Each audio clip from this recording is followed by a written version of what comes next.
Corona के कहर के बीच पटना में वसूली का खेल शुरू हो गया है। बांस घाट पर कोरोना से मौत के बाद शवों के साथ परिजनों का पहुंचना जारी है। विद्युत शवदाह गृह में चिता की आग ठंडी नहीं पड़ रही। हर दिन 30 से 40 शव लाए जा रहे हैं। अपने परिजनों के अंतिम संस्कार के लिए लोग सुबह से शाम तक का इंतजार कर रहे हैं, लेकिन यहां भी अवैध वसूली का खेल जारी है। पटना के रहने वाले ब्रजराज का कहना है कि उनसे रुपए की वसूली की गई। विद्युत शवदाह गृह में शव जलाने के लिए 300 रुपए लिए जाते हैं, लेकिन उनसे 16,000 रुपए लिए गए। पहले सुनते हैं मृतक के परिजनों का क्या कहना है। कोई भी नहीं है, साफ सफाई के लिए कोई नहीं है, देखने वाला कोई नहीं है, पर्ची देने वाला कोई नहीं है। पता नहीं क्या है। से नाम का लिखा है सेवा शुल्क 300 रुपये मात्र। कोई देखने वाला है क्या कि 300 में होता है या 3000 में होता है या 30,000 में होता है। मैंने 16,000 रुपया दिया है और 16,000 के बाद भी ये लोग मांगते रहते हैं। मैं देते रहता हूँ क्योंकि एफर्ट कर रहा हूँ तो दे रहा हूँ। फादर की बात है तो दे रहा हूँ। ये 16,000 रुपये किसने मांगा? बाहर जो आपके मुल्ले बैठे हैं, हाँ 16,000 रुपया लिया कि नहीं वहाँ ले जाइएगा तो ये तो लगेगा ही। और क्या प्रशासन क्या है, सो रहा है। देखिए कहाँ है, एक भी घुमा दीजिए कैमरा, कोई एक पुलिस दिख जाए। सब पैसा खा के पड़ा हुआ है घर पे। यहाँ तो आते ही बोला कि इतना 16,000 रुपया दे जमा कर दीजिए, सब हो जाएगा। क्या करते हैं, 16,000 रुपया दे दिए और 16,000 रुपया दिए, उसके बावजूद भी बैठे हुए। बॉडी बोले तो फिर तुम लोग बॉडी दिखाओ, हम लोग को बॉडी भी नहीं दिखाया, सिर्फ चेहरा दिखा दिया। पैसे की तो बात छोड़िए, वो जो लूट खसोट हुआ वो तो बताया ही उसने, और तब से बैठे हुए हैं और कुछ नहीं हो रहा है। तो आप देख लीजिए कि कहाँ, आप भी तो हैं, आप देखिए प्रशासन का कौन बंदा यहाँ दिख रहा है आपको। यहाँ पर आप जो खुद आए हैं, खुद आप सर्च कर लीजिए कि प्रशासन से कौन व्यक्ति है यहाँ पर इस चीज़ को देखने के लिए।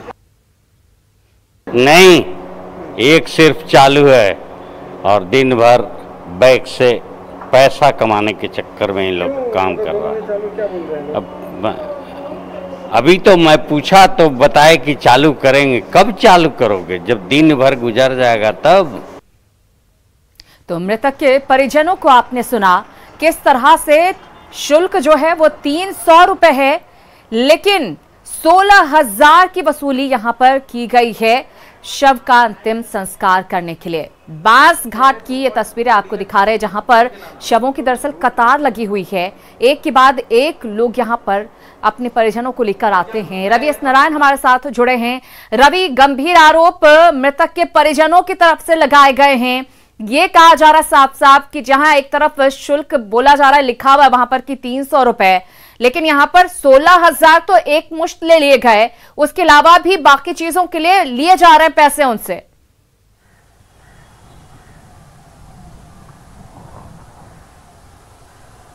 रवि, क्या आप हमें सुन पा रहे हैं? रवि से हम बातचीत करने की कोशिश करेंगे, लेकिन देखिए कितना गंभीर यह मामला है। जहां लोगों का अंतिम संस्कार होता है, कहते हैं कि ये सारे जो विधि विधान होते हैं ये करवाने में आपको पुण्य मिलता है, लेकिन यहाँ पर क्या किस तरह से पुण्य कमाया जा रहा है वो आप देख रहे हैं। बांस घाट पर जो कर्मचारी मौजूद हैं, विद्युत शवदाह गृह में जो शव का अंतिम संस्कार करते हैं, जो क्रियाकर्म करते हैं, वो वसूली कर रहे हैं। यहाँ पर वसूली बाबा बने हुए हैं। 300 शुल्क है, लेकिन वहां हजारों रुपए वसूल रहे हैं। कोरोना के बढ़ते मामलों ने जहां लोगों की परेशानियां बढ़ा दी है, वहां कोरोना से हुई मौत के बाद भी लोगों की परेशानियां खत्म होने का नाम नहीं ले रही है।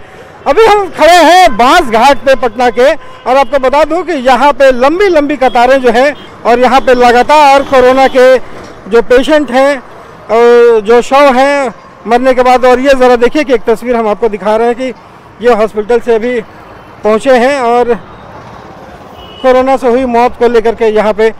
और यहाँ पे जो विद्युत शवदाह गृह है, जहाँ पे सबसे बड़ी समस्या आ रही है कि एक एक दिन में यहाँ पे 30-30 लाशें आ रही हैं। और आपको बताऊं कि यहाँ पे चीताओं की जो आग है वो ठंडी नहीं हो रही है।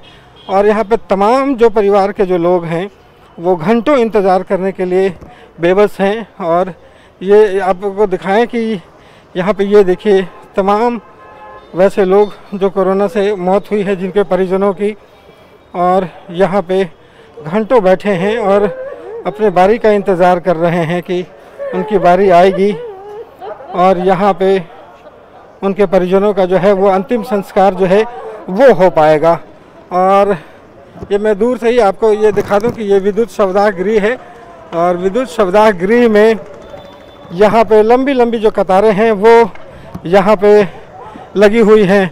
और सिर्फ यही एक बात नहीं है, यहाँ पे कहा जा रहा है कि जो परिजन यहाँ पे पहुँच रहे हैं वहाँ पे देखिए यहाँ पे लिखा हुआ है कि 300 रुपये लिए जाते हैं, लेकिन यहाँ पे पैसों की भी वसूली का जो खेल है वो जारी है।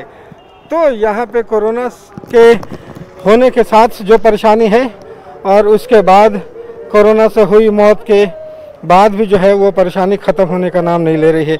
और ये देखिए लंबी लाइन, यहाँ पे लगातार लोग अपने बारी का इंतज़ार कर रहे हैं। परिजन भूखे प्यासे जो हैं वो बेबस हैं, और यहाँ पे एक भी यहाँ पे प्रशासन जो है, प्रशासन के लोग यहाँ पे दिखाई नहीं पड़ रहे हैं। तो एक ढंग से आप कहें कि कोरोना के कारण परेशानी और कोरोना के बाद हुई मौत के बाद भी परेशानी ख़त्म होने का नाम नहीं ले रही है। पटना से रवि एस नारायण की रिपोर्ट। रवि हमारे सहयोगी तस्वीरें भी दिखा रहे थे, हमारे साथ लाइव भी जुड़ गए हैं। रवि, इससे शर्मनाक कोई तस्वीर नहीं हो सकती है। विकट समय में जब मृतक के परिजनों को सबसे ज्यादा मदद की जरूरत होती है, सहयोग की जरूरत होती है, उस वक्त में वसूली की जा रही है, वो भी 300 की जगह 16,000 और उससे भी ज्यादा। तो बिल्कुल, और इससे शर्मनाक कोई तस्वीर नहीं हो सकती है। और यहाँ पे ज़िला प्रशासन की जो लापरवाही है वो भी खुल कर देखने में आ रही है सिरांदा, क्योंकि देखिए यहाँ पे कोरोना के कारण जिन लोगों की मौत हो रही है उनके परिजनों पे क्या बीत रही है वो समझा जा सकता है।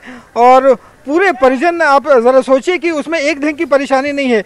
जहाँ पे 300 रुपये लगने चाहिए वहाँ पे 16,000 रुपये। आप ज़रा सोचिए कि कितना गुना ज़्यादा ये पैसे होते हैं। और यहाँ पे 2 मशीनें लगी हुई हैं बांसघाट में, अगर कहें तो दोनों मशीनों में अगर लगातार ये शव जलाने की प्रक्रिया चलती रहती तो तेज़ी से हो सकता था। लेकिन इन जो जिम्मेदार लोग हैं, जो वहाँ पे काम कर्मचारी हैं, वो एक मशीन जो है वो बंद करके रखते हैं ताकि भीड़ बढ़े और मनमाना वसूल सके। कर्मचारी हैं रवि, जानना चाहूंगी किस तरह से यहाँ पर जिम्मेदारियां तय होती हैं और कौन लोग हैं जो रुपए की डिमांड कर रहे हैं आगे से, सामने से आकर? देखिए, ये पूरी जो जिम्मेदारी होती है वो नगर निगम की होती है, और नगर निगम के जो कर्मचारी हैं वही देखभाल करते हैं, और शुल्क भी जो है वही तय किया जाता है कि, और यहाँ पे शुल्क है कि जो भी एक आम सामान्य रूप से अगर किसी की मौत होती है तो 300 रुपये यहाँ पे शुल्क लिया जाएगा नगर निगम की तरफ से। लेकिन अगर कोविड पेशेंट कोई अगर वो निधन होता है तो निःशुल्क यहाँ पे किया गया। राज्य सरकार ने बिल्कुल घोषणा की है कि एक पैसे नहीं लगेंगे। ज़रा सोचिए कि वहाँ पे 16,000 रुपये लिए जा रहे हैं, और एक परिजन जो सुबह के 8 बजे अपने माता पिता, किसी को जो परिजन जो देहांत हो गया उसे लेकर के आता है, और लाइन में भूखे प्यासे शाम के 6 बजे तक वहाँ पे बैठना पड़ रहा, तब जाकर के वहां पे अपने परिजनों को। रवि, और ये पूरे योजनाबद्ध तरीके से हो रहा है, योजनाबद्ध तरीके से, जैसा कि आप बता रहे थे और परिजन भी बता रहे थे कि वहां पर जो शवदाह गृह है, विद्युत शवदाह गृह, उसमें से बंद कर दिया जाता है एक को, ताकि कतार जो है वो लंबी रहे और लोगों को आगे बढ़कर नंबर मिल जाए, जल्दी वो अपना पूरा काम निपटा सकें। इसके लिए वो ये पूरी साजिश रच रहे हैं, साफ साफ नजर आ रहा है। जी बिल्कुल, और इसके लिए जब जो वहाँ पे कर्मचारी हैं उनसे जब हमारी बात हुई तो उनका कहना है कि बिल्कुल उन्होंने रजिस्टर दिखा रहे हैं और कह रहे हैं कि इसमें एक पैसे नहीं लिए जा रहे हैं, लेकिन उनके सच्चाई ये है कि उनके जो दलाल हैं वो पूरे शवदाहगिरी के चारों तरफ भरे पड़े हैं। जो भी शव लेकर के आता है उसे बताया जाता है कि यहाँ पे घंटों इंतज़ार करना पड़ेगा, इसके लिए आप अगर आप पैसे देते हैं तो आपका काम जल्दी से हो सकेगा। ज़रूरत इस बात की है कि जो जिला प्रशासन है या तमाम नगर निगम है उनकी आंखें खुले और ये सारी चीज़ें जो हो रही हैं उसे तत्काल बंद किया जाए, क्योंकि एक तरफ कोरोना से लेकर के लोग परेशान हैं और उसके मौत के बाद अगर ऐसे तमाशा किया जाएगा तो इससे बुरी तस्वीर कुछ हो ही नहीं सकती। जी बिल्कुल रवि, सवाल यही है कि आखिर प्रशासन क्या कर रहा है। अगर लगातार कई लोगों से इस तरह की बातें सामने आ रही हैं कि ज्यादा वसूली यहां पर की जा रही है, तो लोग आखिर शिकायत किससे जाकर करें? कौन इस पर कार्रवाई करेगा, कौन एक्शन लेगा? यही सबसे बड़ी बात है कि वहाँ पे जो लोग हैं और जो अपनी शिकायत जो है वहाँ पे रहने वाले जो कर्मचारी हैं वही अगर मिले हुए हैं, उनके जो दलाल हैं वो चारों तरफ भरे पड़े हैं, तो वो आखिर अपना दुखड़ा अगर अपनी जो कंप्लेन है वो कहाँ करे। एक तो कि अपने परिजन के मौत से आहत हैं लोग, दूसरी सबसे बड़ी बात है कि आप लकड़ी से नहीं जला सकते। लकड़ी से अगर आप जलाने के लिए जाते हैं तो उसका एक अलग से पूरी एक कह लें कि बंधा हुआ है, उसका रेट इतना ज़्यादा है। जी बिल्कुल, निश्चित रूप से देखिए कई सारी बंदिशें हैं और कई सारी दिक्कतों का सामना यहां पर लोगों को करना पड़ रहा है। रवि, बहुत धन्यवाद इस जानकारी के लिए।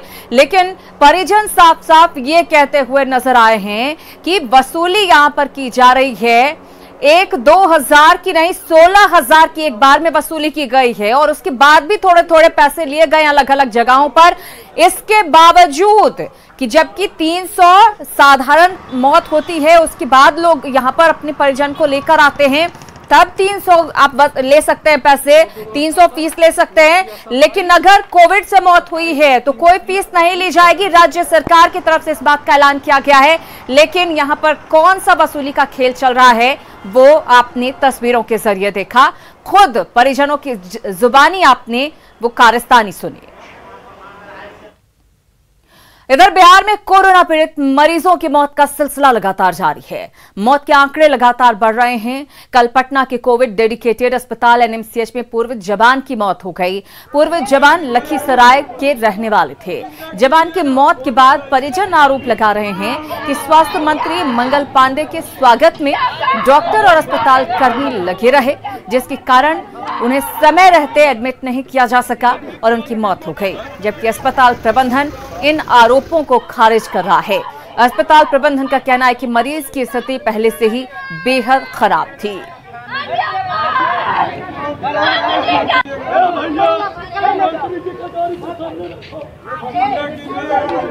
तो ये 2 तस्वीरें आपके सामने आप देख सकते हैं किस तरह से बिलखते रोते परिजन नजर आ रहे हैं। उनका आरोप यही कि मंत्री जी के स्वागत में दरअसल यहां पर अस्पताल कर्मी लग गए थे। हालांकि अस्पताल की तरफ से भी अपनी सफाई दी गई है। कहा गया है कि मरीज की हालत पहले से ही खराब थी। हम बोलते रहे अंदर कर दीजिए, अंदर कर दीजिए, अंदर नहीं की। डॉक्टर की कोई लापरवाही मानी जा सकती है, पूरा लापरवाही। और पूर्व जवान विनोद कुमार सिंह की एनएमसीएच में मौत पर अस्पताल अधीक्षक ने सफाई दी है। अस्पताल अधीक्षक का कहना है कि अस्पताल पहुंचते ही उनकी मौत हो गई थी, यहां उनका इलाज हुआ ही नहीं। मंत्री के अवगत में नहीं थे।